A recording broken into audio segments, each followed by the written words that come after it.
3 ভরি 13 আনা ওজনের এক জোড়া পাইল তৈরি করে দিলাম, যেটার খরচ হয়েছিল 15,000 টাকার মতো। এখন রূপার ভরি 3,800 টাকা, সেই হিসাবে 3 ভরি 13 আনা রূপার দাম হচ্ছে 14,400 টাকা এবং এই পাইলটি বানানোর মজুরি হচ্ছে 600 টাকা। এই মিলে মোট 15,000 টাকা। 4 লাইন সাবিত্রী এই পাইলটি বানানো অনেকটাই পরিশ্রমের কাজ। অনেক স্বর্ণকার ভাই আমার এই ভিডিওগুলো দেখেন, আপনারা কমেন্ট করে যাবেন এই পাইলটি বানানোর মজুরি আপনারা কত টাকা নিয়ে থাকেন। অনেক ভাই এবং আপুরা আমার ভিডিওগুলো দেখেন এবং আমার থেকে কাজগুলো করে নিতে চান, আমার কাজগুলো অনেক পছন্দ করেন। তাদের উদ্দেশ্যে বলতেছি, ঈদের আগে আমি কোনো প্রকার অর্ডার নিচ্ছি না।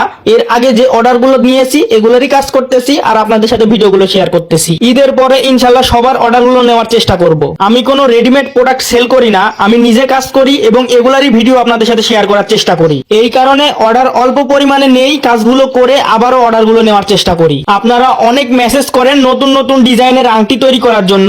ইনশাল্লাহ ঈদের পরে অসাধারণ কিছু ডিজাইনের আংটি তৈরি করব অল্প ওজনের ভেতরে। এছাড়াও আপনারা কমেন্ট করতে পারেন পরবর্তীতে কি বানানোর ভিডিও চান, কারণ আমি আপনাদের কমেন্টগুলো দেখি এবং সেই অনুযায়ী কাজগুলো করার চেষ্টা করি। তো বন্ধুরা এখন বলুন এই পাইলটি আপনাদের কাছে কেমন লেগেছে। এখন আমি পাইলটা ওজন করে দেখাচ্ছি। এখানে ওজন হয়েছে 3 ভরি 13 আনা 3 রতি।